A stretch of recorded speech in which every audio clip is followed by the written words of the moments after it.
get this pulled up.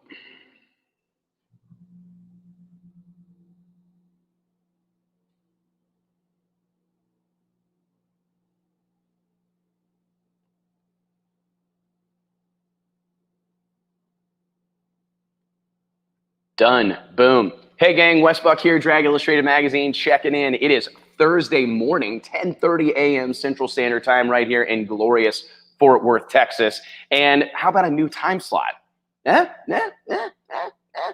us know what you think in the comments. We're always excited to hear from you, of course. What's up, Brent? I appreciate you guys joining in. I wanted to kind of transition this show into a little bit of a morning show. So we were trying to do it yesterday, and a bunch of other stuff popped up. So unfortunately, we weren't able to get it done. We will slide back into our Wednesday time slot moving forward, but we are going to move to a 10:30 a.m. start time. So good morning, everybody. It just felt like it would be more natural for me to. This is when I'm the most wound up, like a physic woodpecker, as my dad used to say about me. And lots of coffee. First thing in the morning, I'm bouncing off the rev limiter, going a million miles an hour, a million different directions. And I thought, let's talk about drag racing. And it kind of becomes like a little bit of a morning drive show, right? This is the inspiration that I've had for these shows over the years has obviously been modern day podcasts. But it's been the morning drive time shows. Like I love Dan Le Batard on ESPN and, First Take and Get Up and some of these shows that you would listen to. But yeah, man, bring back the podcast, says Chris Huey Houston. This is what I want this to be. We're trying so hard to do so many things right now that I just want to bring back this like once weekly casual conversation, just drag racing talk. Whatever comes up, whatever the subject may be, we'll talk about it. Obviously, there's a lot going on in the sport of drag racing right now. Somehow, and what we want to do, Mark, Chris, and the guys that are piling into the comments here, is basically turn this into the podcast where we just post the audio right over to iTunes. It makes the whole thing a little bit more manageable for us. And then I can still shoot my short, concise videos where I talk about certain topics and whatnot. But big glare. Yeah, I'm aware. We gotta work on some of the shop lighting back there. But yeah, man, it's a great day to be alive, man. We are. Yeah, where is this backdrop located? We are in Fort Worth, Texas, right here at. This is like basically a group facility. Drag Illustrated, Kingsridge Media, Elite High Performance are all based out of this 31,000 square foot facility right here in Fort Worth, Texas. We're about 15 minutes from downtown Fort Worth, Texas. What's going on, Jim Hughes? Hope you're well. Crazy stuff, really. I mean, if you think about how, I don't know, have you thought about this much, Murder Tundra, that it wasn't that long ago that there was no drag racing going on, and it was like, oh man, what are we going to talk about? What are we going to do? Now it's like there's so much stuff going on, and we knew this would be the case, didn't we? Call it like we're like this fall when things head back the right direction. What's going on, Krista? Hope you're well. Congratulations. Oh my goodness. Krista Baldwin, a legit Top Fuel dragster pilot, licensed Top Fuel dragster driver right here in the comments of our live show. I appreciate it so much, man. Appreciate it so much. Shout out to Caleb Cox. I don't want to gloss over the fact that drag racing yet again suffered an immeasurable tragedy with the passing of Eric Lane earlier this week. A very, very, very well-respected crew chief in the nitro world, a friend to many, Hop, as many of us knew him. I won't pretend to have had a super close relationship with Eric, but we did share some high fives and share a couple short BS sessions over the years. And my heart goes out to the entire Cruz Pedregon Racing team, all of his friends and family, the wife and child he left behind. It's an unbelievable tragedy that drag racing has endured way too many of in 2020. And I hope we are starting to see the end of some of this stuff, but God bless him and his family and everybody close to him. We hate to, it's just, this is the absolute last thing that we want to be talking about here. And I tell you what, this is a great little segue, and I wasn't going to do this, but I'm going to do it anyways. And here comes a tirade. All right. I ask all of y'all to be careful. I was thinking about this over the weekend while I was driving. This has kind of been, I've been feeling this a lot the last couple of weekends. So the last few weeks, where was I? I was in Georgia, right? I think I told a little bit of this story last week, but I I've been thinking a little bit about how much, how lucky all of us are that operate in racing are to see the world the way that we do. And I think I talked about this a little bit before, but I think it's worth talking about again and reminding everybody that, we really are a blessed people. Any of us that have the ability, the freedom, the financial flexibility, the fortitude, the whatever you want to call it. There's a lot of different kind of tangible and intangible things that allow many of us to chase our dreams in the sport of drag racing. And I hope all of us are taking moments here and there to really take in the crazy cool stuff that we get to do. And it's not always just at the racetrack, right? It's the brotherhood and it's the fellowship with our friends at dinner and in hotel lobbies and all these different places and at the racetrack and all these memories that we're creating, right? From weekend to weekend to weekend in different places, going to different restaurants, meeting people in different parts of the country. I come from a really small town where a whole slew of the people that live there never really get to experience anything outside of the city limits of that little town, right? And that's great. And that's actually a pretty wonderful life to live for a lot of people. But I hope that those of us that are out here kind of exploring the world and exploring the United States and everything else. Absolutely, James. I really hope that we're all taking stock of this and thanking our lucky stars that we get to do all these things. And I think along those same lines, while we're out here living our dreams and while we're out here getting to do all this crazy cool stuff and experience all these things, I mean, I found myself stopping on the side of the road outside of Adel, Georgia, which is not a glamorous part of the country, I don't think. But JT and I, Murder Tundra, and I have talked about this several times when we're down there in the deep South. When you're down in South Georgia, it is beautiful. Rolling hills and cotton fields and tall trees and greenery and beautiful homes. And it's an incredible part of the United States. And I found myself pulling over on the side of the road, taking pictures because I'm going, this is spectacularly beautiful. And I tell you what, man, it's worth doing that stuff from time to time. It's funny. Murder Tundra's laughing at me right now, but it's true. Like if we gloss, I find myself doing it. Like you gloss over it, right? Because it's just another race. It's just another. I bet this is the 30th time. 2 weeks ago was probably the 30th time I've been to Valdosta, Georgia. My wife and I were having this conversation about Las Vegas. We're going to the NHRA national event. The NHRA rolls into glorious Las Vegas, Nevada, Las Vegas Motor Speedway, the Strip, one of the most luxurious, beautiful racetracks on the planet Earth in a couple of weeks. And we were talking about Vegas isn't going to be the same, blah, blah, blah. And I'm just like, man, we're so lucky that we've been to Vegas like 50 times in our life. It's an unbelievable thing. So I encourage all of you to take stock of these moments that we get to enjoy together, the time we get to spend with our friends. And I want to dovetail that or kind of book into this particular part of the conversation and remind everybody to be careful. We're in and out of planes. We are in and out of cars. We are around heavy equipment. We're around dangerous stuff. We are up early, often out late. I would encourage all of you guys to be careful. Think twice. Exercise a little bit of additional care, especially here in 2020, where, like I said, it just seems like it's wild times we're living in, right? People are sensitive, tension is thick, emotions are running high. And I just encourage every single one of you that are out there in the world doing all the things that I just talked about, enjoying your life, going racing or whatever, just be careful. Think a little bit longer, spend a little bit of extra time.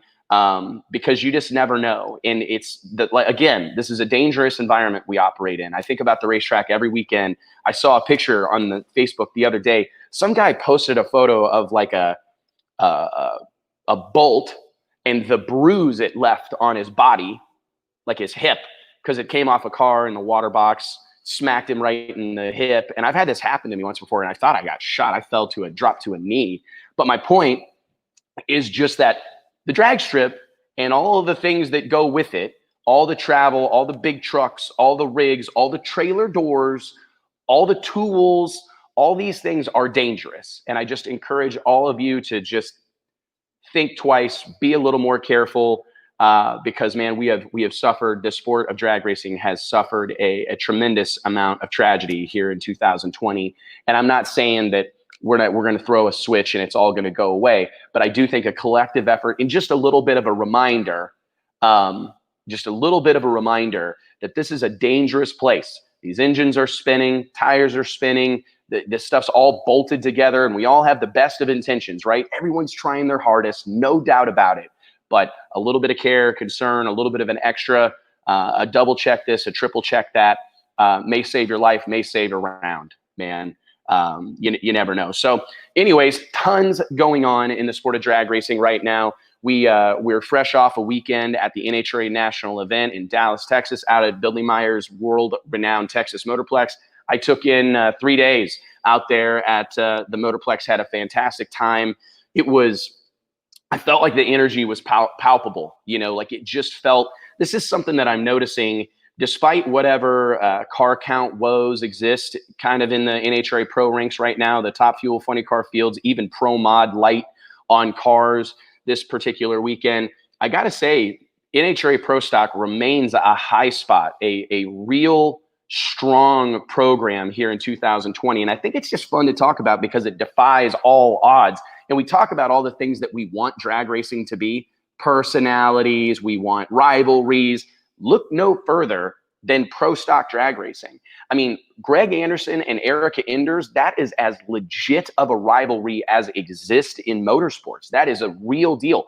Team Jags versus Team Summit, real deal rivalry. I mean, that is a rivalry that goes from the boardroom to the burnout box. It's amazing to me. And sometimes I think y'all are sleeping on it. I look at it and I go, man, I see all this effort to kind of put sizzle on other classes.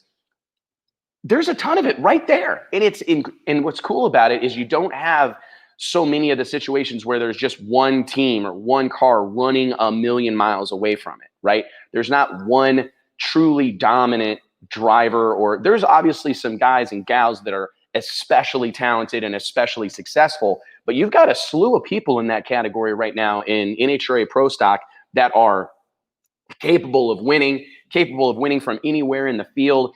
I truly believe we're starting to see a little bit of a rivalry develop between Matt Hartford and Erica Enders. Like those two seem to meet in pivotal rounds quite frequently. It's either like this really unfortunate first round thing or it's a final round.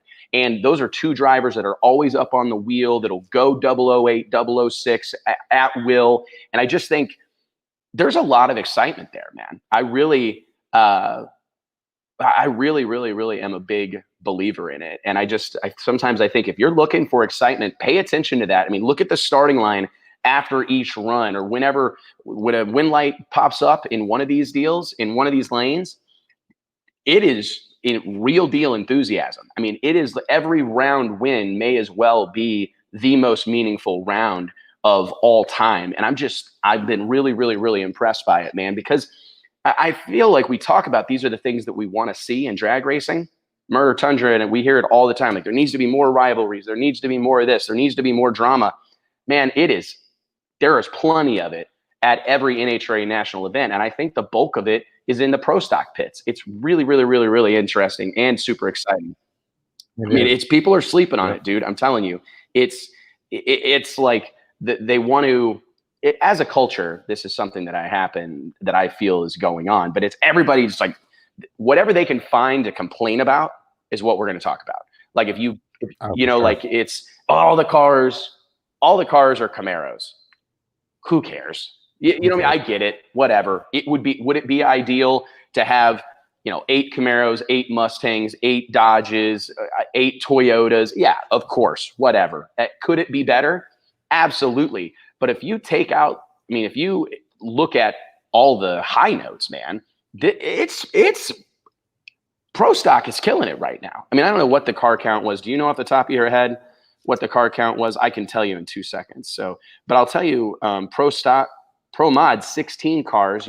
You rewind a year ago, rewind 13 months ago, and we were bracing for 45, 50 cars showing up at NHRA national events for Pro Mod, right? I mean, it's You thought you were going to see, I mean, I expected to see 35 to 40 cars at the Gainesville, at the Gator Nationals back in March had it happened. And man, it hasn't, things have not worked out that way. So if you look at what's the strongest class in NHRA right now, I think it's Pro Stock. I really do. I stand behind it. There's actually a question here in the comments, Pro Stock and Pro Mod. Are Pro Stock and Pro Mod the future of the NHRA? I mean, personally, I would say they are. And this is an interesting thing to talk about, because if you just look at the dollars and cents that are involved in what's going on in Top Fuel and Funny Car right now, and you guys know me well enough, I think we've had these conversations, and I encourage you guys, please click like, click share. We just had our annual powwow with the Facebook people, or Murder Tundra did, and we've got to encourage this more and more, they tell us. So please click like, click share, spread the word about the #1 place to talk drag racing between events, right here on the Drag Illustrated Facebook page. But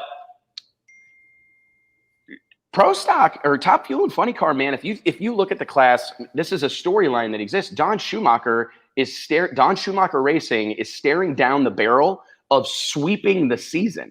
Are you aware of this, Murder Tundra? Yeah. Sweeping the season?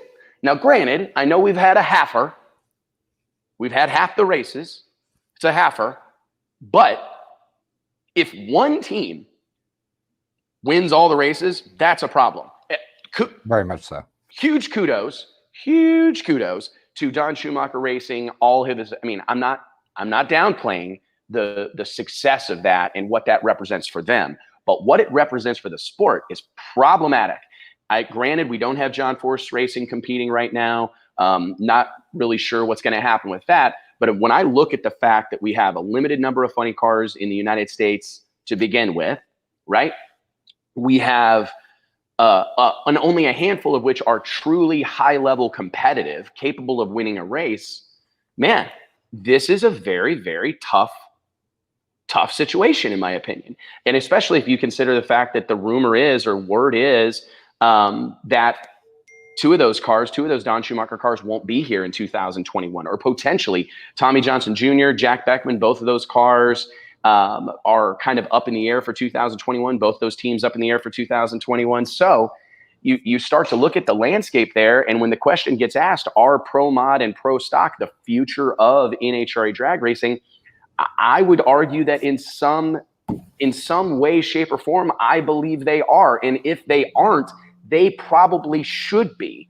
I don't mean this disrespectfully or whatever, but I look at Top Fuel and I look at Funny Car, and I'm not saying that ship has sailed or anything like that, but I do think it's time to start, as a sport, kind of opening our eyes to which one of these categories of drag racing can help us, will be here for the long haul, right?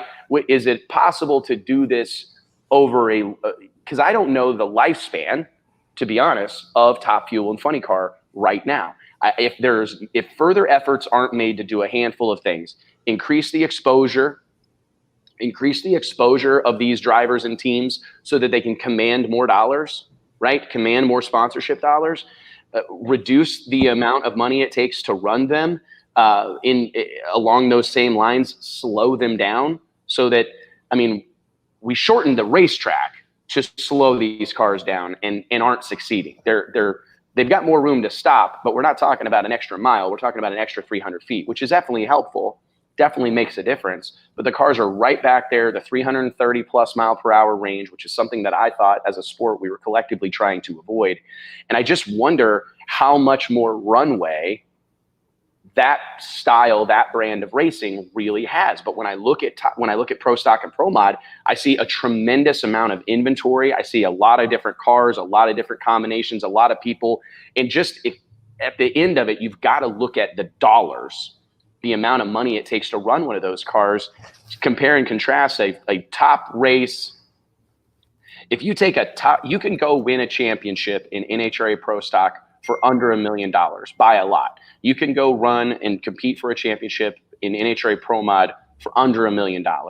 Not even close to the case in Top Fuel and Funny Car. So, I mean, I think there's a certain amount of at what point do you start to talk about the inventory of cars that are available? What do we got to do to extend this runway? I don't know, man. I look at Pro Stock and Pro Mod and I think that it's just more affordable. I think it's more relatable. I know that that's a little bit of an intangible, but the cars do still look like cars. And if you want to have an argument about getting the big three involved and get, Detroit automakers involved, I would argue that Camaros and 63 Corvettes and Dodge Chargers and Daytonas and those cars do more for those brands than a Cruze or a Hummer EV or whatever. I mean, these muscle cars, these pieces of Americana, I mean, I go buy a GMC because I love 69 Camaros. Does that make sense? I can't really go buy a 69 Camaro to haul my family around in or whatever, drive back and forth to the airport. But those are the cars that made me fall in love with Chevrolet. Does that make sense, Murder Tundra? Yep. Follow? Yep. You picking up what I'm putting down? Yep. So I don't think that they need to be afraid of diving head first into a class like Pro Stock or Pro Mod, because it's gonna move the needle for Detroit auto manufacturers. There's no doubt in my mind. So anyways, there's a lot of different. I will say that I don't think at all Radio versus the World is a fit for the NHRA at all. I'm seeing that a lot pop up in the comments, but I just don't think that. I mean, I would argue that Radio versus the World is in some ways lacking right now. It's obviously massively impressive, but if you look at all the cars that are winning, they're basically pro mods with radials and without wheelie bars, right? I mean, I don't think that that's really up for debate. They're pro mod style cars. They're tube chassis, 110, 112 inch wheelbase, carbon fiber composite bodies, Lexan windows. They're tube chassis race cars. So it's not the ship has sailed as far as like street cars. You know what I mean? I'm a big fan of radial tire racing. I just a week ago spent several days down in Valdosta, Georgia at Ducktoberfest. I saw Luis De Leon, Brian Shaw throw down the gauntlet with their RVW Camaro. Saw David Reese and J.R. Gray and all these. There's several super bad to the bone racers and race cars in RVW, no doubt about it, man. But I don't think that's a great fit for the NHRA. It's a whole different world. It's just a different animal. We did have a question about you going back here from Nate Hansen about you going back and hitting more radio races, doing selfie videos and whatnot. There's a couple of stories there. So first and foremost, I go to radio races as often as they have them, it would seem. I'm going to the PDRA race this weekend in Virginia, the PDRA World Finals, their last hurrah for 2020. Just got back from Donald Long's race. I feel like I'm super connected to the grassroots radio racing scene. Personally, I have pulled back on the selfie videos because it's something that takes a tremendous amount of work and effort, and I feel like it's something that's valuable. And it's a service that we provide race promoters. It's a service we provide track operators and sanctioned series. But it's a ton of work. I mean, it's a tremendous amount of work. And so if it's not going to be something that's valued, we'll do something else. I mean, it's just. I mean, if I'm being frank with it. It's like, hey man, I know the value that those things, like for instance, at Lights Out last year, man, I think our videos from those races had over 1 million views. You know what I mean? And these are all selfie videos, cell phone camera stuff, not high production value stuff at all, but personable, contextual, right? That are I thought were interesting and exciting, but in a time when everybody's pulling back their marketing dollars and everything else, it hasn't made sense. So I tried one time. It was horrible. Remember that? I didn't think it was that bad. I thought it was pretty good. Yeah. Second one was better than the first, but yeah, it was bad. Yeah, no, I thought it was pretty good, man. NHRA would ruin radio races, but I like both, not just combined. Brandon Grabinski, I actually think it's almost, I've said this 1 million times right here, that certain bands sound better in honky tonks. Does that make sense? And I just think that our radial tire racing is a brand of racing that really sounds good at Tootsie's. Isn't that what it's called? The bar on the strip in Nashville. Do you know what I'm saying? But it probably wouldn't sound as good at Arrowhead Stadium. Does that make sense? I think Right, that's yeah. a valid analogy. Like some bands just, they can blow out and pull off the superstar stadium or whatever, right? 80,000 seat venue, and they look like they're at home in that venue. But man, some bands play their best, sound their best in a smoky, dimly lit honky tonk with blue neon in all corners. And that's kind of my perspective on radial tire racing. And I think that that's an issue that, I mean, honestly, sometimes when I look at the PDRA, I have this desire to rip that P down and stick an O on it and call it the Outlaw Drag Racers Association and take that show to smaller venues and now granted they have car count and participation that prevents that in some regards, but I have to tell you that I think outlaw 8th mile drag racing really looks good at outlaw 8th mile drag strips. And I think that, the NHRA, and sometimes this is a very nuanced conversation, so bear with me, folks. Some classes and some bands or whatever analogy we're going to try to use for the minute can go the other way. But like you take Garth Brooks, right? And he's going to kill at Shady Side, right? He's going to kill at Shady Side. You put. Have you ever watched Pure Country? Yes, I actually watched it 2 nights ago. Did you? Is that Did why you you're really? bringing it up? Yeah, I watched it 2 nights ago. I'm just saying, man. It's like Grandma Ivy told Dusty, get back to your roots, baby. Get back to your roots. Grandma Ivy is exactly right, man. And when she gets teary-eyed sitting there in the front row, I mean, that absolutely. And I truly believe it. It's a like good band sounds good anywhere. I agree. I think that you take a Gary Stewart. Does anybody on here remember Gary Stewart? I think he died lonely and sad in a trailer house somewhere in the South, but he was one of the greatest singer-songwriters I believe country music has ever seen. Gary Stewart has no business in a massive event center, has no business at a huge venue. He needs to be on a stage in a honky tonk, potentially with a chain link fence in front of him, or chicken wire in front of him, like Roadhouse or something. That's where he is going to sound best, right? That's my opinion. But I will say you can take a super band, a Garth Brooks, a Toby Keith, or whatever, and put them in one of them small venues, and they're going to crush. They're going to kill. So it can go the other direction. But you take the guy that can really blow out one of those small honky tonks, it may not be the same when you put him like the Southeast or the SEGA, the Southeast Gasser Association. That's a show that they know that the stage in the backdrop is super duper duper important. They recognize that the backdrop and where the setting is as important as anything else they do. I don't think you can take that show ZY 4 wide. Agreed. I think you take they're saying it's freezing up, Murder Tundra. Are we having any technical? It did for just a little bit, but no, it's good now. Okay. I truly believe that if you take certain brands of racing, like Southeast Gassers, you roll out and unload 20 some odd gassers at ZMAX Dragway, I don't think it's the same. I think it kind of falls on deaf ears. They're shutting off at half track. Why are they stopping at half track? Right? Mm-hmm. It's just they don't look as dramatic. They don't look as impressive. But you put them on a narrow, nitty-gritty 8th mile drag strip in the Southeast, and boom, these things are wall-to-wall, rubbing guardrails, crossing the center line, and it looks sketchy, right? Looks like they're hardly going to have enough room to slow down. So anyways, I do think it's a very interesting conversation that we have talked about a lot, but I don't think you're ever going to see radial tire racing successfully implemented by the NHRA. 2 different groups of people, 2 different styles of racing, and it's just I don't think either one it's not a good fit for anybody involved. That's my 2 cents on the topic. We can move on. Johnny Paycheck is definitely one of those guys, man.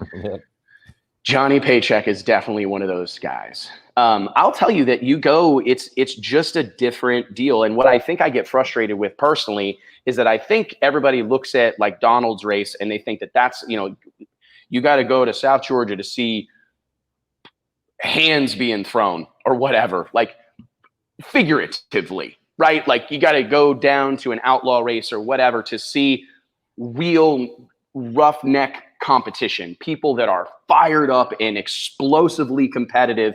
And the point I was trying to make here at the beginning of the show is that exists in NHRA right now, and it exists in the pro stock pits. If you're a drag racing fan and you are not laser focused on what's going on in pro stock right now, and the fact that you've got a couple guys, retiring former champions, Jason Line, Jed Coughlin, battling it out against Texas's own Erica Enders, all these, there's so many, right? There's Alex Laughlin's in the mix, Matt Hartford's in the mix, Aaron Stanfield's in the mix, TJ Coughlin's in the mix. You got some fresh faces rotating in from time to time. You got the McGahas. I mean, you got them showing up with a freaking Rear Morrison tribute car that was like the talk of town. Alex Laughlin's got a new super dope rap every freaking race. I mean, there's a lot of energy and enthusiasm there. And I'm telling you, I was standing in the middle of the racetrack. I probably shouldn't say that because I'll probably get kicked out of the place. But I wasn't in the middle of the racetrack. I was down by the water box. And it was when Jed Coughlin and I think Greg Anderson raced in like the second round of the rerun Friday deal, I think. And I'm telling you, man, the energy down there, I mean, I literally thought this is like street fight-ish. It felt in broad daylight at a drag strip. I felt like it was the guys from New York versus the guys from Oklahoma. I mean, that surprises me too, because those Freeman boys are just, they're such big teddy bears, Right. Not at all controversial. But seriously, man, I mean, there's some real, and I'm not trying to I'm completely spaced Bo Butner, reigning another guy that at any moment can win everything, right? Can win. There's Derek Kramer. This guy's not only doing half-track burnouts half the time, but he's also really, really running hard right now. And I mean, it's just, there's a ton of badasses in pro stock right now, and there's real animosity. Now, these are all a group of people that, by and large, I don't mean to put words in their mouth, but I think they would all help one another. They would do anything they could.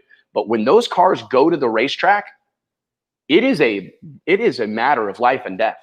It is, I mean, you want to talk about, you walk past the Summit pits on Saturday night after the concluded St. Louis race, and it was a funeral. I mean, it was no lights on, people walking around, kicking rocks, frustrated, upset, right? Because that's how much this stuff means. You pivot and look across the pits at those red and yellow trailers over there, and it was a raucous party, right? People are having the time of their lives. The very next night, polar opposite, totally flip-flopped. Over here, they're high-fiving and hugging, and over here, they're kicking rocks. And I'm just telling you, that is how tense it is. That is how much. What we want. That's what we want. And that's what, but I agree. But I think people don't think it's happening. Yep. But it is. And I just encourage you, if you're not seeing it from Fox, go to the race. You can get in. And you can go to the race and you can see it. And matter of fact, you can walk up and be a part of it. That's why drag racing is so special, because, and I'm not here to sell tickets for the NHRA unless they're going to cut me in, but we can have that discussion. But my point is that in no other sport are you able to walk up to the locker room after the game and see what's going on. Are you going to be able to participate in every conversation? No.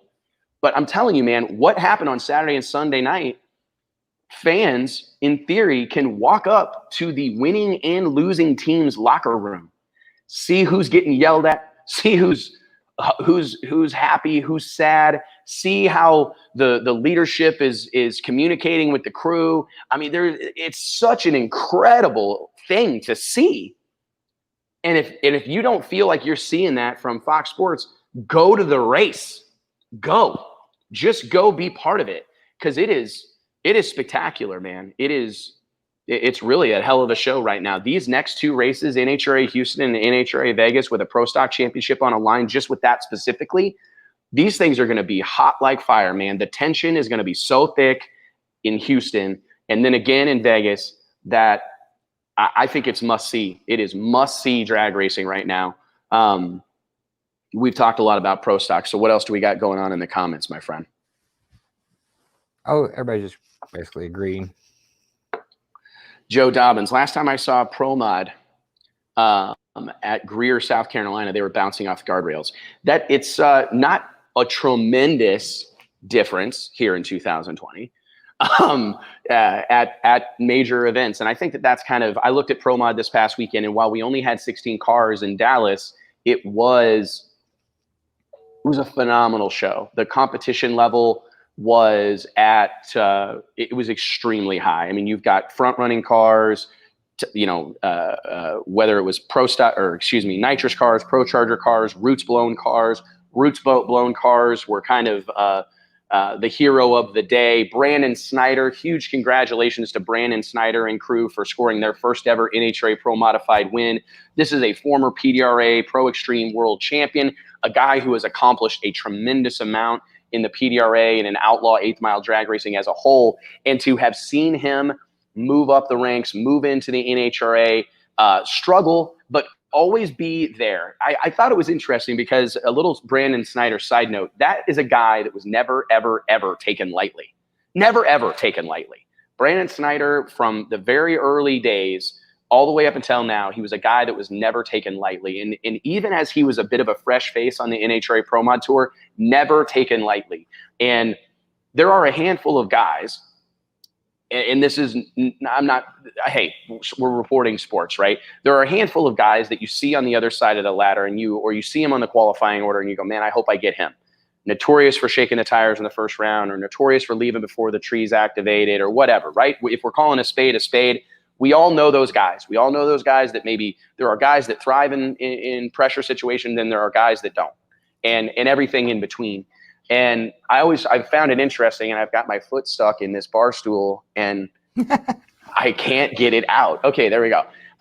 That was wild. I thought literally we're gonna have to shut the show down because my ankle's about to break. But seriously, Brandon Snyder never, ever, ever was that guy. Even as he was first one of the new guys in Pro Mod and low budget, lesser funded team, he just never was taken lightly. And to see him finally seal the deal and score a win does not surprise me at all. That's I've always found it interesting because he was a guy that picked at it down low, right? A lot of guys kind of work the racetrack backwards. I've heard multiple tuners right here on the show tell me that they start working on it from back to front, working on a run from back to front. He's a guy that knew everything that mattered was in those first 330 feet of the racetrack. They had to make the car run there before they would even worry about what happened beyond that. And you see a car going bottom 9, flat 60 foot, consistently quick through the middle, always fast to the 8th mile. And now he's paired that with running it out the back. Still not the big booming trap speeds, the 250s and all this stuff that you're seeing from some of the other combinations, but a car that is super aggressive down low. And it was super cool to see Brandon and team get that deal done this past weekend. A couple of great questions here. Nate. With no PRI or SEMA this year, what is your advice for racers to connect to businesses for sponsorship or / recognition, especially given the pandemic? I think that this is something, the question you have to ask Nate and anybody else that's out there right now is and write this down. I think there's an acronym, but I don't know what it is off the top of my head, but it's what's in it for them. WIFT. What's in it for them? I think that's the number one question you have to be asking yourself headed into late 2020, trying to sell sponsorships or trying to make any sort of deals. What's in it for them? Right now, with the tools that are available to businesses, small and large, the amount of visibility that you can generate via social media, via your own pathways, and we can, there's kind of a separate conversation to be had about those things, but I just really think that you have to be thinking about what's in it for them. What can you do for them that's going to move the needle for their business in terms of sales? I hear the buzzwords we hear the buzzwords, we hear these things talked about all the time, like, oh, brand awareness or building my brand or whatever. That is a lofty goal in a long-term project, right? So if you're going to grow your brand, that is something that needs to be kind of like an overarching, we're going to be doing these things at all times to develop our brand. But what most of these businesses are interested in here in 2020, especially right now, is ringing the cash register. So I would implore you to become an ambassador for brands, present opportunities to become a salesperson. I know that for whatever reason, working in sales is like something people don't like to do. You know what I mean? Like everybody's above working in sales. Like I think that, I don't know if it's used car salesmen have ruined it for everybody, but there's Hey. I'm just saying there is a stereotype, right? He's my father-in-law too, you know? Yeah. But it's there is a stereotype. Am I wrong? For sure. There's a stereotype around working in sales. It really helps when he has his golden necklace on too. Right. And I actually wish I had a gold chain, because I got you one. You did, but it has a giant, you know what I mean? A giant ice, baby. Yeah, a giant. I could be wearing it. I should be wearing it. I always said that if somebody gave me a gold chain, I would have an excuse to wear it. Well, it'll turn your neck green though. So yeah, it probably will. But I'm so great comments in here. But I'm telling you, everybody that I know that has ever achieved any amount of wealth or success or whatever sold something. They were working in sales day in and day out, right? It's just true. And if you're not willing to find a way to turn yourself into a sales funnel, right, for whatever sponsor you have, you're probably doing it wrong. Right now, there's nothing, absolutely, brand equity, building your brand, gaining exposure, gaining market share. These are all things that you want to do, that you can do over the course of time. But I mean, I'm being asked a specific question of how to get a sponsor in 2020. It's find a way to be a point of sale for that company, whether it's lead acquisition. This is something that I don't see done at all. Why aren't pro level race teams specifically, why aren't they working harder to develop a list? One of the most valuable things you have in your business is your database, right? Your list of customers.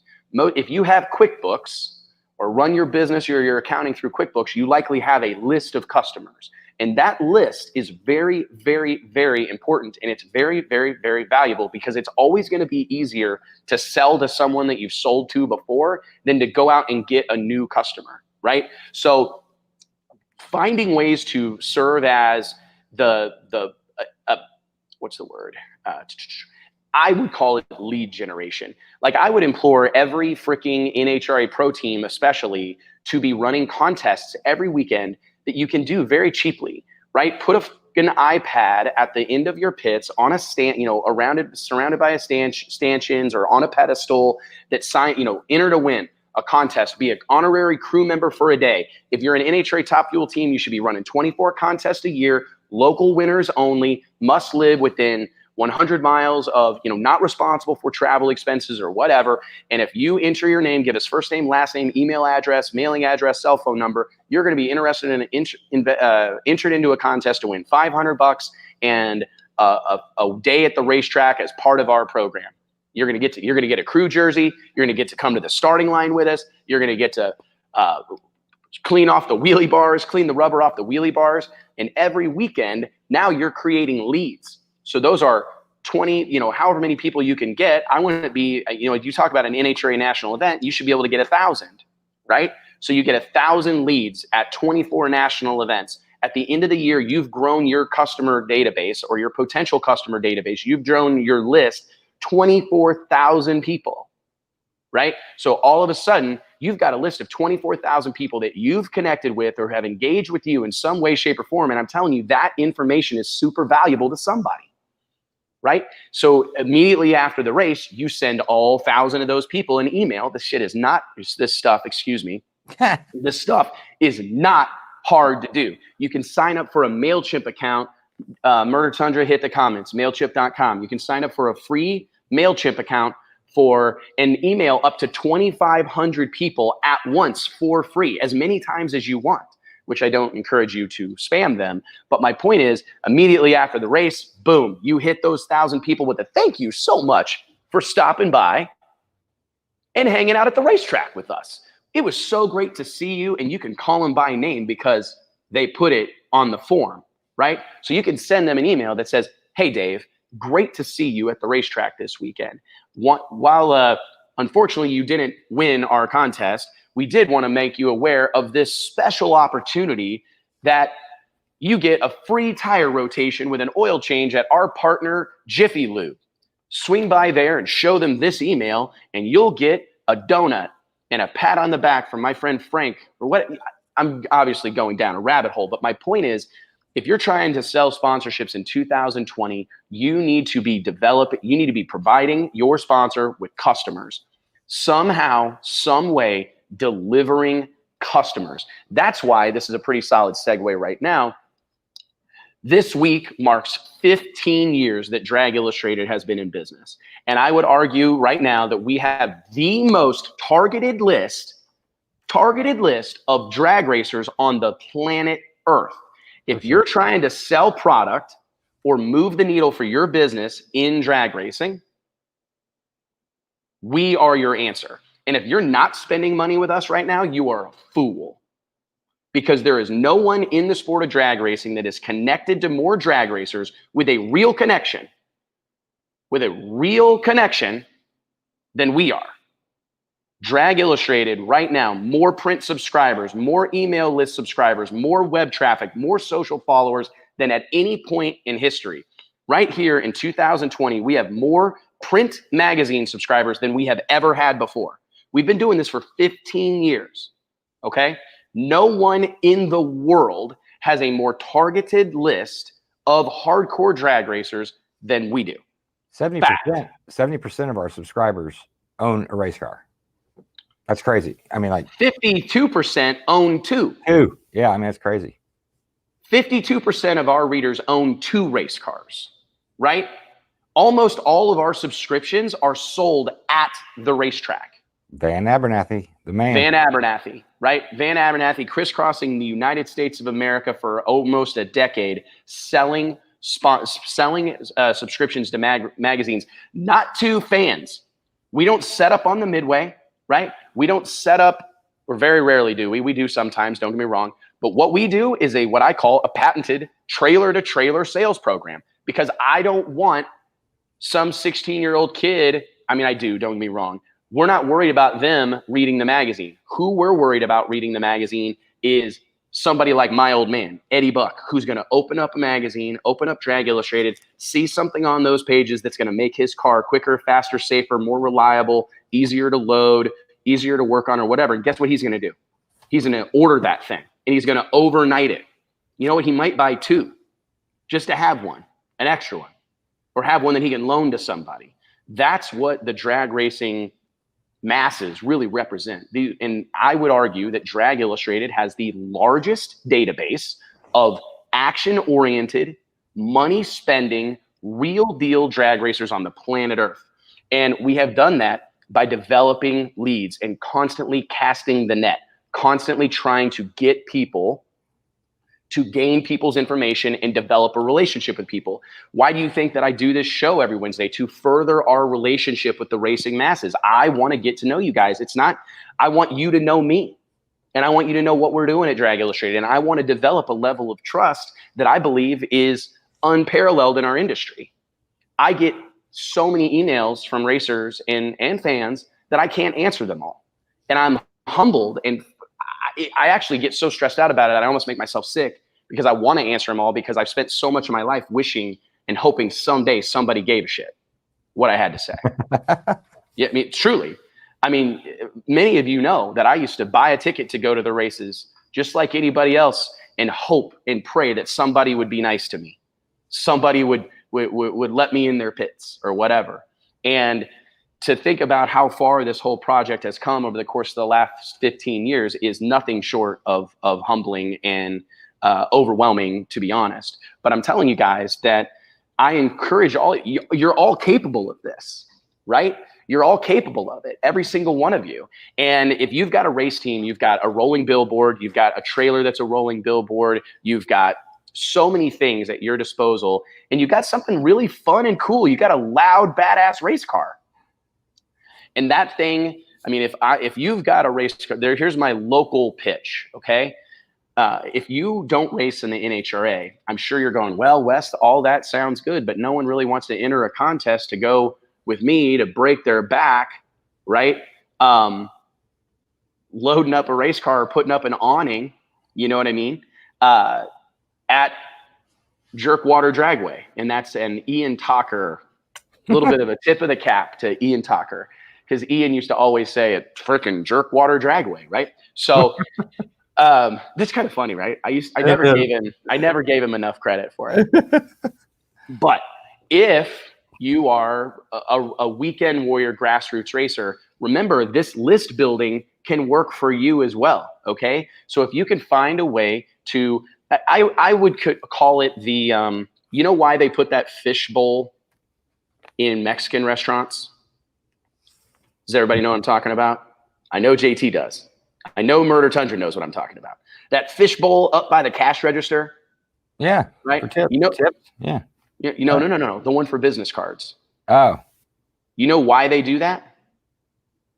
It's lead generation. Yeah. So they're going to give away a meal, right? But they're going to take all those business cards and they're going to take someone and they're going to have them write down all that information.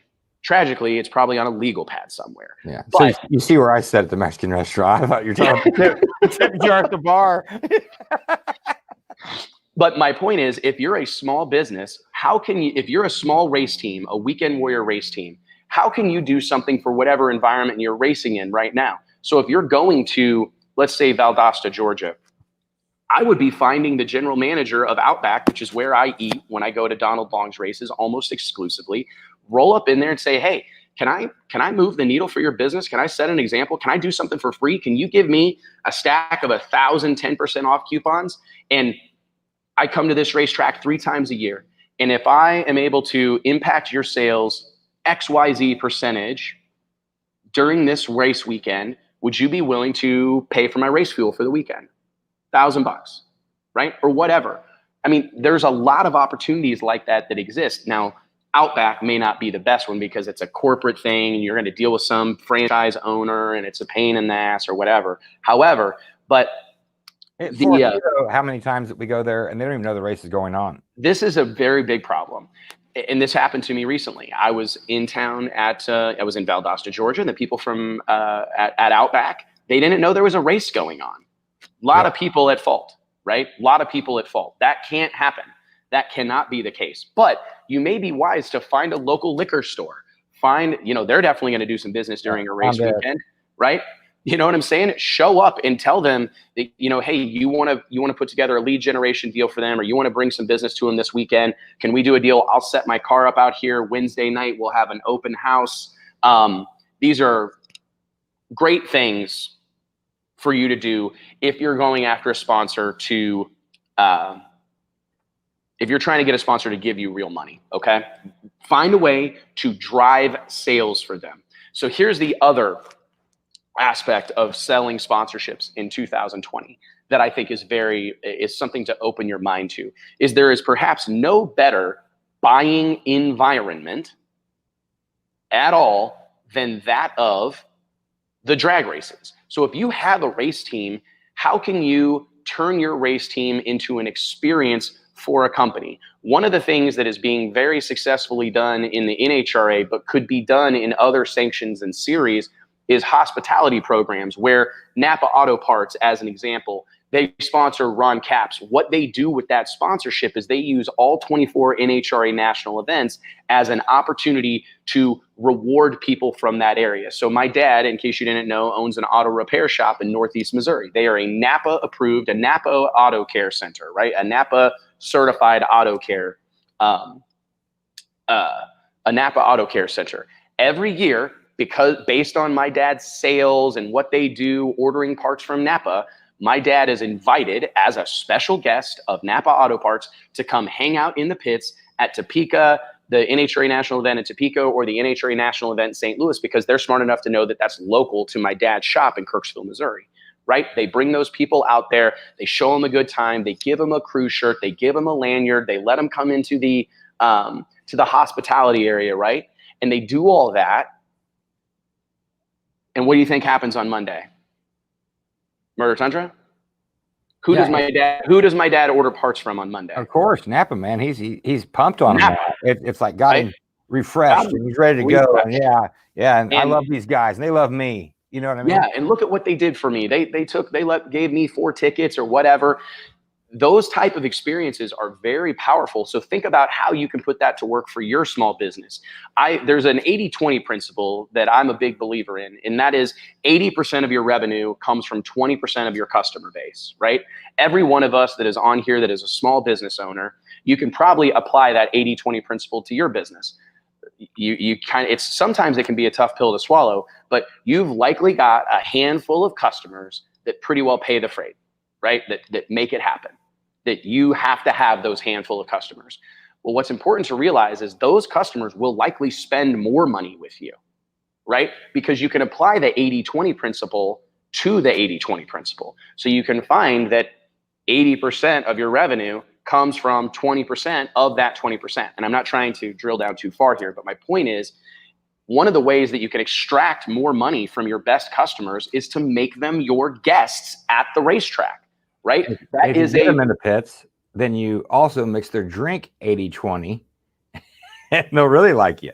You can also mix drinks 80-20 and really gain some friends fast, possibly some girlfriends, ask Murder Tundra. But my point is that you have to put that race program to work for you, right? So if you've got a dually truck and a 30-foot enclosed car trailer and you've got a pretty nice pop-up awning and you've got some collapsible folding chairs from Jegs, man, you've got all you need and a barbecue grill to put on a race weekend hospitality. And I don't care if you're racing at Jerkwater Dragway or Z-Max Dragway or somewhere in between, that is likely an experience going racing, right? That not everybody gets to enjoy, right? And they're gonna feel part of the team. And they're gonna feel like part of their team, man. And I'm telling you, when you can bring someone in and put your arm figuratively around them and bring them in and make them feel like they're part of something, give them a crew shirt, let them go to the starting line with you. Mark my words, that person, especially if they're a customer, and they should be, they're going to spend more money with you, right? They're going to find a way to choose you over the competition time and time and time again. And I implore you, no matter where you're at in the racing eco space or whatever, that is a valid tool. Because, but guess what we haven't talked about at all? Dope wraps, business cards. Sticker on the side, yeah. Stickers. We haven't talked, everything that I've just said has nothing to do with a decal or a wrap or wrapping a trailer or whatever else, right? It is not at all the case. There's another business-to-business opportunity that I think exists for a lot of sponsors or for a lot of racers, and that's to welcome someone into this world. Think about who exists in your industry or in your segment or wherever you're at, like in the motorsport space, or maybe you have a trucking company, right? How can you save some of these guys money, right? Or how could you help one of your sponsors save some money? Right? That is a very, very, very, very big opportunity that exists really across the board in the business to business relationships. Like when I look in the pits of an NHRA national event or a race down in Valdosta, I'm trying to take stock of what these people do away from the racetrack. What's their business away from here? How can I help them with their security camera business? How can I help them with their pizza restaurant? This guy ships products in and out of the country all day, every day, spends a ton of money on shipping, okay? Well, I know a guy that's involved with this team or owns this racetrack, and he has an expedited, very affordable shipping option. Well, what if I bring those two people together and I ask them for making this relationship happen? I want a percentage of the savings to apply to my race program, right? Right. I mean, that That's free money. That's money that they were going to be spending anyway, right? That's now not being spent. It's not at all unfair or unreasonable for you to ask for that money. Or what about do you know how many like small mom and pop mail order or speed shops exist in our industry? What if somebody's got a widget and you know how to get them carried by Motion Raceworks or how to get them picked up by JEGS? That relationship building, creating that connection is valuable, guys. And those things happen at the racetrack. Some of the best advice that I've ever been given in my professional career was simply go to the races. So if you can't go to the trade shows this year, if you don't have PRI, if you don't have SEMA, I don't think you're going to find a Zoom call that replaces that. I personally don't. I don't think you're going to find a Skype exchange. I don't think you're going to find a Facebook group. I don't think you're going to find anything that is going to fully replicate the experience and the possibilities that are generated from putting people in a room together. So if you can't go to PRI, you can't go to SEMA, tell your boss that you'll go ahead and you'll work overtime the first week of December this year. You'll work overtime that last weekend or that second weekend in November, but you need the freedom to go to the Gator Nationals. You need to go to Donald Long's race. You need to go. There are several events on the drag racing calendar that are just see and be seen happenings, right? So the NHRA national events in Gainesville, the NHRA national event in Indianapolis, the US Nationals, of course, the Vegas race. A lot of people go to the NHRA national event in Vegas historically because it butts up to the SEMA show, right? You see a lot of people at the NHRA national event in Vegas that you don't typically see at the racetrack because they're there for the SEMA show. The US Nationals, the NHRA US Nationals, still to this day is a see and be seen event when it comes to drag racing. A lot of the sport's biggest movers and shakers, decision makers, people that have the ability to stroke a check, make a decision, they are there because it's a see and be seen network happening. I would say that Donald Long's Sweet 16 specifically lights out, I think, of all three of those events. If you want to talk about the one that really gets a lot of people to come out of the woodworks, Lights Out is definitely one of those events for sure. And there are a slew of them on the calendar. These big money bracket races. If you want to go be around a lot of the influential people at these races, go to the SFG Million, go to the Great American Guaranteed Million, go to the Spring Fling Million, go to these big races and be around these people. Now, granted, if you're trying to go and hang out with a bunch of racers, maybe not ideal because they're there racing. And that's why SEMA and PRI were so special, that you were able to be around those people, but be around them away from the racetrack when they don't have anything else to do, nothing pressing, right? But still, find a way to make it work. There are plenty of events that will put you face to face with people that could change your life, going on that aren't SEMA or PRI. And that's why I think those events will continue to be important because, in my opinion, we have to get no creative amount of technology. Yeah. It's going to replace it. I mean, you got to be creative. How many we've seen that a lot. How many ads have you sold? And this is an interesting one too, and this is a fun one that I think goes to like the wives and whatnot. How many of your deals that you've made for Drag Illustrated, both of them, the two you've made in 10 years? I'm joking, but how many of those relationships were birthed at the bar? A lot. A lot, man. They used to always say that hanging out the track and to sell, right? Yeah, for sure. Because now you have a relationship with that person, and we've done this a lot. We've gotten creative. We've done it a ton over the years. We truly believe that we could move a product for somebody or help somebody out, and sometimes that took us showing them first what we could do. And racers can do that, if it's an insurance company, I tell you, I can help you sell insurance at this track to so-and-so people, let me prove it to you. And then you come on board with me. Sometimes you got to take a chance. Well, and that goes back to what you want them to take a chance on you. For them. They want, right. You're expecting them to take a chance on you. I think that it is very wise to take a chance on them, to tell them that like, hey, I want to go out. I believe I can sell your product. I mean, and this is something that's happening a lot. I see guys that are sponsored by XYZ torque converter company, but the dirty little secret is they're really an outside sales guy for XYZ torque converter company. They're really an outside. And there's nothing wrong with that. That's actually something, and they get a cut on every torque converter they sell. They get 10% or whatever the number is. And over the course of a year, that really adds up. And maybe you've got a deal where you're getting a check monthly based on your sales, and it's $500 here and $1,000 here and $200 here. And over the course of time, or over the course of a year, for a small operation, that type of stuff can really help. Plus, you're moving the needle for that company. You are making a positive impact. You're not sucking money out of the company. No longer are you a line item that can be written off, right? You are a contributing part of the program. And I think that that's the most important thing to recognize is how can you contribute? How can you put more money in a company owner's pockets? How can you help them grow their business, man? And if that is your focus, I truly believe you'll be successful. If it's always about what you need from them and how they could help you chase your dreams and how they could help your car be so much faster, that's never. There are outliers, right? I'm sure there are some examples somebody could throw out that would prove me wrong.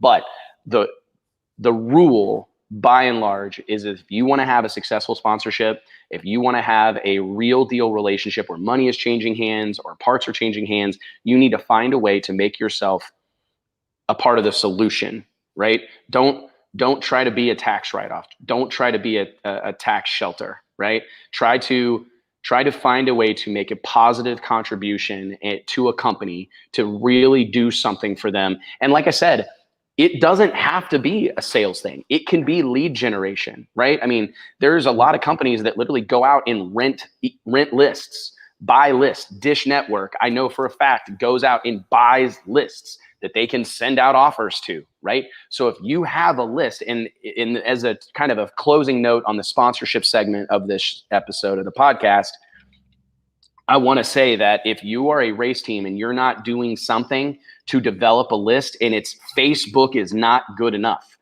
It's not good enough. The problem with Facebook and the problem with Instagram is that you don't own the data. They do. And eventually they'll charge you to access it, right? So we have 275,000 followers on Facebook right now. We got 100 people watching this show currently, and it may get 15, 20,000 views, but I don't have any way to directly communicate one-on-one with each one of those people. Facebook doesn't really provide me a pathway to do that other than to spend an increasingly large amount of money with them on advertising, right? Or to make sure that this video shows up on your timeline. So if you think that, hey, I'm growing my Facebook page or I'm growing my Instagram page, that's all well and good. And I'm not saying you shouldn't do that, but I would argue that nothing is more important than your database. And it's probably an email list, but you need to know your fans, first name, last name, email address, phone number, mailing address, as much information as you can get out of them, you need to get out of them. And you need to be finding ways to achieve that at all times. Like when you close your eyes and you think about your race program, you need to be thinking about it as a fishbowl on the counter next to the cash register at a Mexican restaurant. Not the tip jar. Not the tip jar. The one full of business cards, right? How can you find a way to get people to give you their information willingly give you information? And it's very, very, very valuable. Alex Laughlin catches a lot of flack, but he's thought outside the box. And guess what? He's racing. He's racing pro stock and pro mod. And the email list thing, people sleep on email. There are statistics that prove that people are more likely to change their physical address than their email address. And my favorite example is Donald Long. His email address is @AOL.com, which has been defunct for a decade, right? People don't change their email addresses. They just don't. I mean, I have a couple guys that work for me that still lean on their @Yahoo address. It's like, can we please use the @Drag Illustrated one, guys? Come on. But again, my point is just that people are by and large married to their email address. They have a ton of different things hooked to it. Their credit card statement goes there. Their bank statement goes there. Their utilities bill goes there. Your email address is a part of you. And if you can get people to give you your email address, man, there's no better way for you to let them know that you've got a brand new team crew shirt or a brand new shirt out, right? Drop them an email because you own that information. You know how many of them open it. You know how long they looked at it. You know which link they clicked. I mean, it's so much more of an intimate it's a much higher level of engagement when you start blasting out emails. And Barrett, you're exactly right. There are people that have a multitude of email addresses. I have like 2 or 3 myself, but I typically have one main one. That's my main one, my favorite one. And I would argue that most people have that. So if you can get one of their email addresses, that's a huge step in the right direction, I promise you. And it's way easier to access that human being by way of email than social media or any other platform. I mean, it's just a fact. Does it have the sexiness? Maybe not. Does it have the viral potential? Absolutely not, right? Because very rarely is an email going to go viral. It could get forwarded, right? It could get forwarded to a bunch of people and it could have some seismic impact. I mean, I remember like those original email chain letters and stuff like that, that it's like everybody on the planet had been forwarded this email. And that was kind of the early days of virality, right? Now, most viral happenings happen on social media.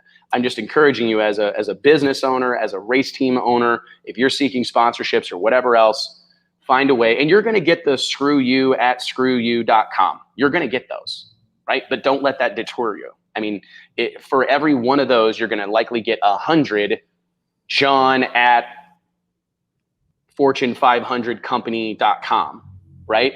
And those emails, that information is extremely, extremely valuable. So if I don't see some contest popping up for a weekend with your race team, I'm going to be severely disappointed, because you can put that information to work for yourself, for your business, and for your sponsors, because that could be part of your sponsorship deal with whomever, is that every weekend you're going to provide them with X amount of new leads, right? Yeah. And if you hit 1,000, you're going to get XYZ dollars. If you hit 10,000, you're going to get XYZ dollars. Whatever the case may be, most of those companies will listen to a deal like that. So don't sleep on it. What else are we going to talk about, Murder Tundra? How about Angie going 200? I want to say this about Angie Smith real quick. She went 200 miles per hour in NHRA Pro Stock Motorcycle.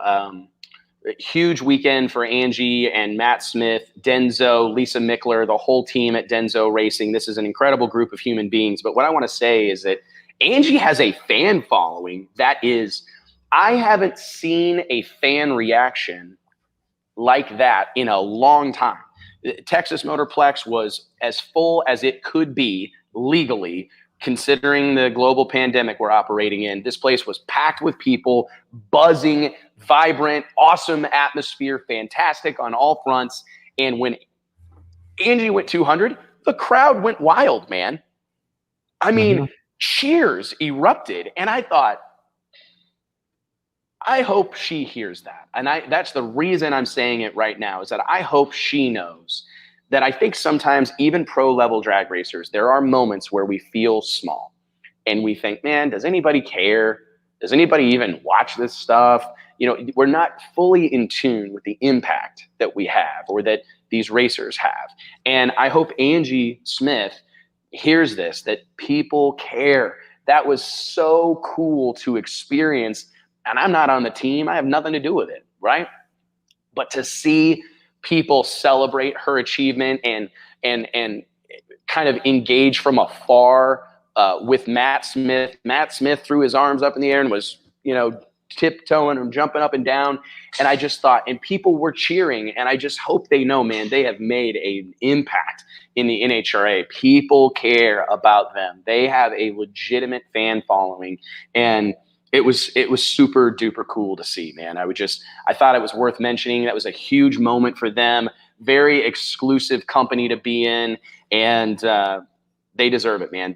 I truly believe that they are some of the most hardest working people in drag racing. So very, very, very successful. Mark Dowdy says you need to compile a sponsor checklist. I'm actually working on a series of sponsorship videos for YouTube. We're really working hard on our Drag Illustrated YouTube channel. If you haven't gone and subscribed to the YouTube channel, I would really appreciate it.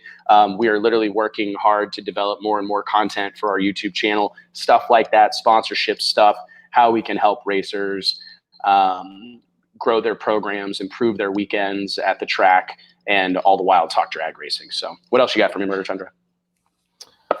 The World Street Nationals coming up. I'm excited about it. We're about a month away from the World Street Nationals. I did want to talk about this because I'm excited. I'm going. I haven't been in a while down to that race, but I've developed a really close relationship with Ozzy and Maria Moya down there in Orlando. Jeff Miles, the newly appointed track manager, Sydney Marshall, the whole crew down there. I'm just big believers in what they're doing, and I'm excited to go down and be a part of that event. The World Street Nationals for me in a lot of ways was, and I think for a lot of people, that event does not get the credit it really deserves for the impact that it had on drag racing. Heads Up Drag Racing, so many things have spun off of that event. I mean, I think it could be very much argued that that event birthed outlaw 8-mile radial tire racing as we currently know it. I mean, without the World Street Nationals, would there be Lights Out? Would there be No Mercy? Would there be Sweet 16? I don't know. And it's those events, what happened in, and they were ahead of their times. I mean, Marcus Burt's exactly right. Meeting up at Race Rock Cafe on International Boulevard in Orlando, these badass 10-inch tire cars everywhere. That event was so far ahead of its time. The away from the track promotion that was taking place, media from all points of the globe were coming down. Videos were being done at that event. I mean, like VHS tapes. Multiple production companies were down there shooting videos of that event. That event does not get the credit that it deserves. And in a lot of ways, I'm going to be honest, man, that event was probably one of the foundational events that started Drag Illustrated magazine. I talked earlier in the show about being around for 15 years. The very year that we started Drag Illustrated was the first time that I went to the World Street Nationals. We kicked the doors open on this business in late 2005. About a week prior, I had went down to the World Street Nationals in Orlando and took in the sights and sounds of Steve Kirk Jr. and Mike Hill and Tim Lynch and Jack Barfield and Annette Summers, Shannon Jenkins. It was incredible. Like just from Vinny Badano, all these big tire cars, 10-inch tire cars, radial tire cars. There'd be like 60 radial cars, maybe more, 80 maybe. It was such a massive, massive event. And I'm just excited to go, dude. I don't think the sport, I don't know that the fan base, I don't know that any of us give maybe as much credit to that event as it deserves. And I'm excited to go down there and be a part of it, dude. I think that Ozzy Moya and the group down there at Orlando Speed World Dragway are doing big things for the sport of drag racing. They're sticking their neck out. They're trying these new events. They partnered with us, obviously, on the C-Tech Manufacturing World Door Slammer Nationals that we put on back the first weekend in March. That event will return the first weekend in March in 2021. Couldn't be more excited about that, to bring the stars of Pro Stock and Pro Mod down to Orlando Speed World and let it all hang out on the quarter mile down there. But I'm just stoked to go down there, to be back in Orlando in the fall. And I have all these fond memories of the World Street Nationals. And I just, again, man, I think that this event is so historic, but it doesn't really we don't talk about it as lovingly as I think we should. So I implore the media and all of you, if you haven't been, jump on YouTube, type in World Street Nationals, watch some of those epic staging duels, epic races, so records being set. I mean, I think Steve Kirk's trailer door at one point in time was nothing but accomplishments, vinyl decals of accomplishments that he'd had at Orlando, right? And it's just massively impactful event that we could probably spend multiple hours talking about. But I definitely wanted to touch on it today. I'm excited to go. If you haven't got your tickets, I encourage you to do it. I believe it's raceosw.com, raceorlandospeedworld.com. You can go buy tickets, be a part of it, man. What else, buddy? How about Marcus Burt's career run? 354. Versus man, I think this stuff breaks my heart, to be honest. Everybody, it's no secret that I'm a Pro Mod guy. It's no secret, right? And I'm actually a little sour that I lost Marcus Burt, really, to radial racing, right? Because I'm a little bit upset about it. It's affected our relationship. I'm joking. But Marcus and I go way back. But seriously, when I first saw Marcus wheel behind the wheel of that beautiful black C7 Corvette, that bad boy had big tires and wheelie bars on it, just as God intended. I do struggle to sleep right now, knowing that car is being contested with a radial tire, an aqua tread, and without wheelie bars on it. It really bothers me deeply. But I can't get over how incredible these cars are running, these nitrous cars. I mean, if you look at, I don't even know what to say about it. Now, granted, they're lighter, and I've had debates about this. They're, you're talking at least 100 pounds, 150 pounds lighter than a top flight PDRA Pro nitrous car, right? But you cannot ignore the fact that like Marcus Burt is going 350s as if it's easy to do, right? Murder Time. I mean, they are going 350s with a nitrous motor as if it's easy to do, as no big deal. JR Gray, like 8th, 10th pass on the car, mid 350s, right? That's crazy.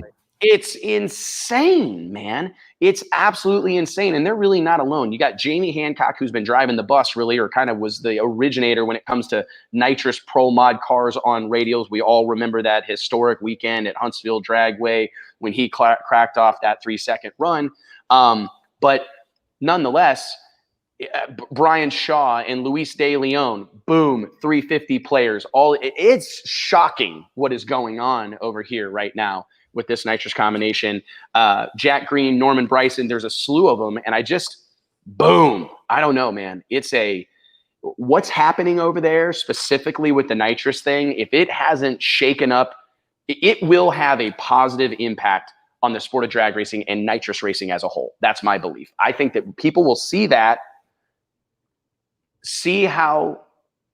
what they're doing and how seemingly easy they're doing it. We all know it's not easy. And there's a couple common denominators: Stevie Fast Jackson, Phil Schuler, Billy Stocklin. We all know that Killing Time Racing is having something to do with that.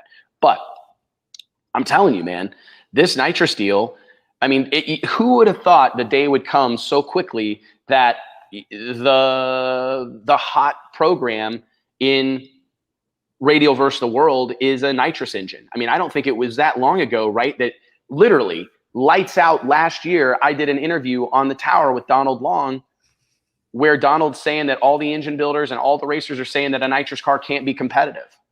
Yeah. Remember, it was a year ago. I swung the door open at on the tower there, South Georgia Motorsports Park, stepped out on the grate there, leaned up against the railing, did an interview with Donald Long, and had him, tell the world that everybody thinks that a nitrous car can't be competitive here. Well, I know some people that think they can be. He was talking about Marcus Burt. He was talking about Stevie Fast Jackson. And here we are a year and a half, 18 months later, and the most dominant engine combination in radial racing is a nitrous combination. So, man, how things can change, right? How quick things can change. So I give a huge tip of my cap to Marcus Burt, JR Gray, everybody. Huge congratulations to those guys for what was a massively successful week-long run down in Valdosta, Georgia during Ducktoberfest. It's exciting, man. It really is. I couldn't believe, and those cars do it, like I said, so effortlessly, right? They're not out of control. They don't appear to be on the ragged edge. They're not burning up every time they're out there. I mean, historically, a lot of the you look at some of the kind of double throwdown nitrous runs that have happened in the past. I mean, they were kind of almost always married to some death smoke or some shit flying through the air in the shutdown, right? Like, oh man, so-and-so just set the quickest pass ever for a nitrous car or whatever, and the hood scoops, in a trailer park 3 blocks away, the front end's in shambles. They're going to make these next few passes without any body panels on the car, right? It's not the case. I mean, I paid close attention to this. I was actually parked right across from Marcus Burt and JR Gray all weekend. And another side note, great families, great human beings. If you don't go by and get to know these people, JR Gray and his wife just had a baby. Marcus Burt, incredible guy. They're great people. They're great with fans. They just, and this is another thing. They really have a fan following. It's very impressive, man. And They're great people to get to know. So I encourage you, if you're a big fan of radial tire racing, make sure, Stevie Fast Jackson steals a lot of the headlines over there and gets a lot of them deservingly so. But don't sleep on some of the incredible people that exist at these races. There are a ton of great characters, a ton of incredible personalities at these racetracks, and all around good people. But what I didn't notice was rods and pistons going in these things every round. Again, the successful nitrous racers of years past, that was kind of par for the course. That if you're going to go out and run at the front, if you're going to go compete with a turbo, compete with a blower, you're going to be putting pistons in this thing. That does not seem to be the case. The reliability that has been found in these engines and the progress that has been made over the course of the last couple of years cannot be overstated. I cannot say enough about it. And kudos to Pat Musey, I believe, leading the charge in many ways with nitrous engine development. Sonny Leonard, I know that's a Sonny's engine, Sonny's 959 between the frame rails of Brian Shaw's Chili Willie's Camaro, driven by Luis de Leon. There are some. Charlie Buck, obviously, as a fierce competitor. Billy Albert. There's a slew of them. I try here not to leave anybody out, but there are a ton of badass nitrous engine builders right now that all make great stuff, that all make stuff that's going to go, that will go fast. But the reliability is really what's blowing my mind right now. It's really what's blowing my mind. Marcus Burke, 2021 Big Tires and Bars, Wes.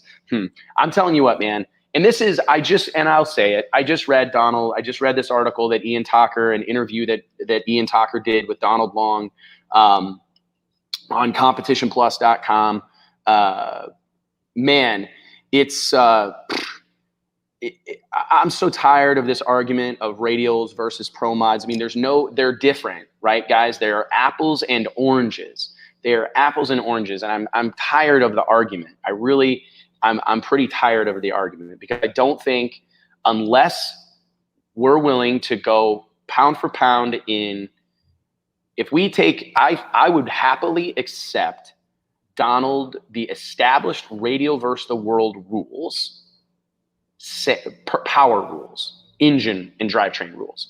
I would happily accept all of those, but you're not running a radial car versus a pro mod if you make the pro mod take off the wheelie bars and put on radials. Because we all know that, by and large, trying to run a big tire the way they prep those tracks down in Valdosta or at any of the leading radial tire races in the country, it's not super conducive to having a lot of success with a big tire. Certainly not without wheelie bars, right? So I'm tired of that argument. That we're never going to settle this, in my opinion, really effectively until Donald puts together a team, I put together a team, and we go flip for lanes. I bring in my own track prep people. He brings his own track prep people in. We go to a track that is very good, even across both lanes, and we see what's what, right? But yeah. I don't think you're never going to be able to do it. It's never going to be a case where somebody's going to show up down in Valdosta and run their pro mod basically in radial trim. Right, that's not pro mod versus radials. It's just not. That's not even close to what's happening. So, anyways, I think these are apples and oranges. I think it's very difficult to compare PDRA, Pro Nitrous, Pro Boost. The cars are heavier. The rules are more. There's more at play power-wise, power limitations. So it's completely different animals, completely different track prep, and I just don't think it's a fair comparison.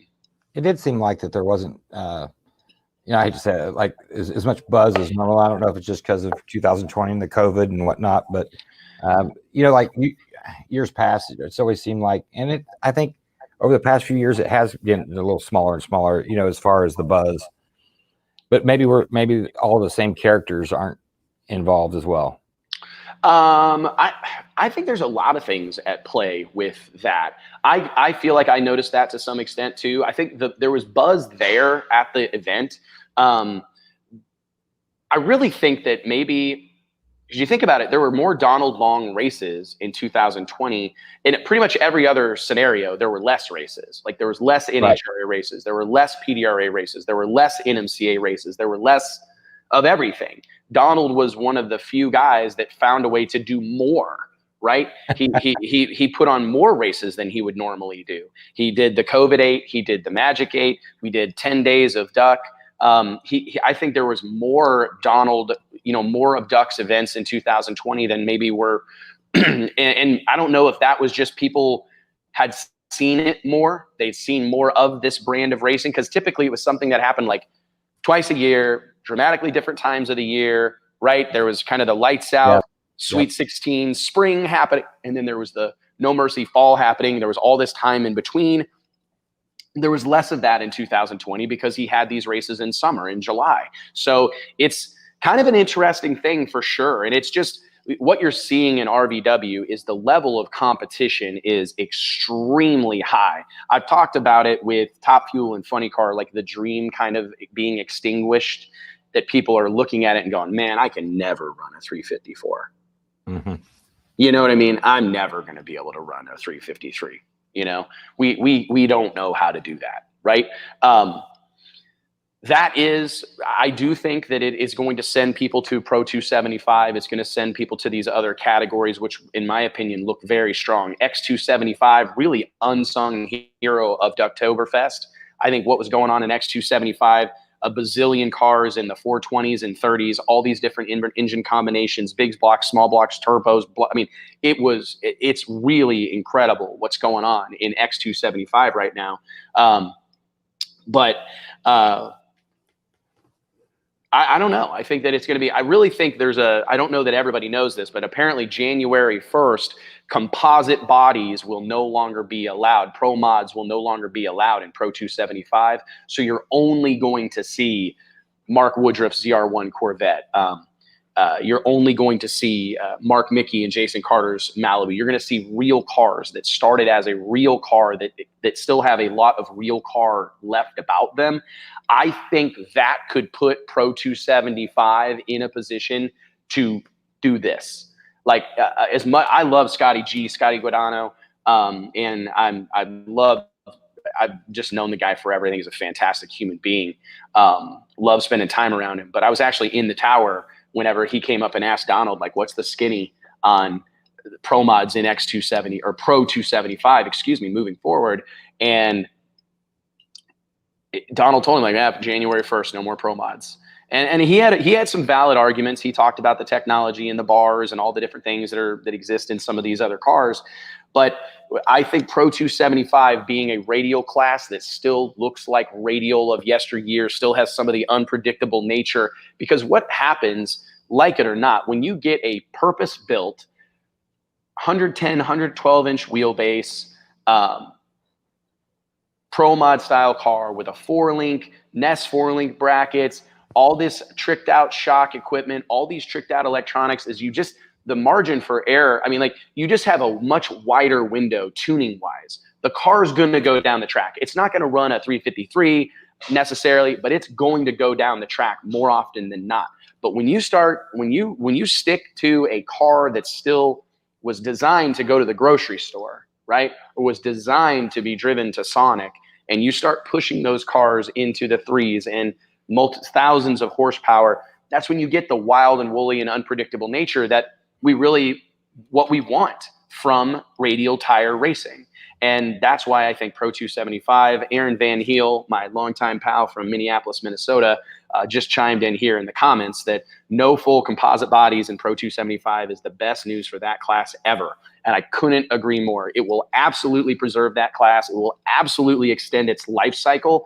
And I think in very, very, very short order, it'll be the hottest thing happening down at Valdosta, Georgia, and Orlando, Florida, and wherever Duck may roam in the future. I think that class, and this is something that happens in drag racing, that I get, that there are outliers and there are people that I would like to see people not see these things as step downs, because I think that is a thought that exists in people's minds. Like, I don't want to step down from RVW to Pro 275. And I think it's our job. Looks like, though. I mean, it does. But I think it's going to be our job in the media to try to find a way to make sure. And I think Donald can do it by paying more money, focusing more of his promotional efforts, focus more of his controversy, pot stirring on the Pro 275 classes. He's got some characters over there. He's got some personalities. He's got some very well-known cars in that category. And I think the effort should be made to really make that as I've actually had this conversation with Donald years ago, where it's, Top Fuel and Funny Car are really seen as equals. One's consistently faster than the other, but like no one's going to look down their nose at you if you tell them that you have a funny car versus a Top Fuel dragster, right? That's still the highest. That's the top of the mountain, right? And I think that Donald is going to have to do that via promotion, payout, pomp and circumstance, maybe even pull back on RVW in an effort to let Pro 275 kind of catch up or even surpass, and then maybe over the course of time you can bring them back together.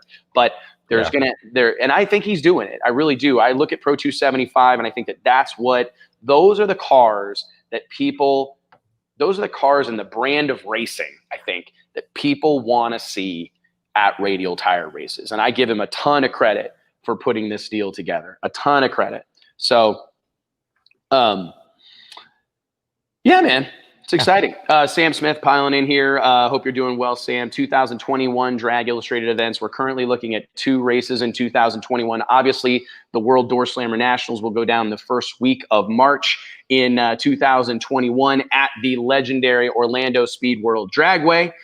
We will then likely make our triumphant return to Thunder Mountain in Denver, Colorado, out there at Bandimere Speedway in the summer months.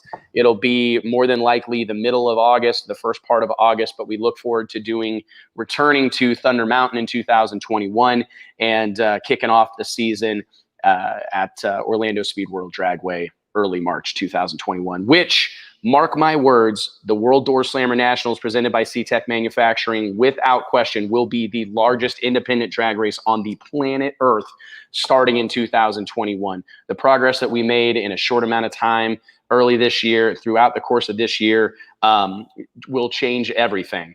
And that is the direction we're headed in 2021. Awesome. Thanks, man. I appreciate your help, Murder Tundra. Great chatting with everybody. Love you all. Appreciate the time, and we will see you back sooner rather than later. Please remember, we're moving to a morning time slot. It's going to be 10:30 on Wednesdays moving forward. We're also going to we're throwing content on YouTube as often as we can. Remember to like and share this, spread the message, spread the gospel of drag racing. Let us know what you want to talk about, whether it's sponsorship, sales, whether it's promotion, anything you can do, or anything you want us to be talking about here at Drag Illustrated. Please let us know. Go subscribe to the Drag Illustrated YouTube channel, and what else? Subscribe to the magazine while you're at it. Log on to dragillustrated.com, the world leading drag racing publication, and we'll see you guys at the drag strip. Thank you.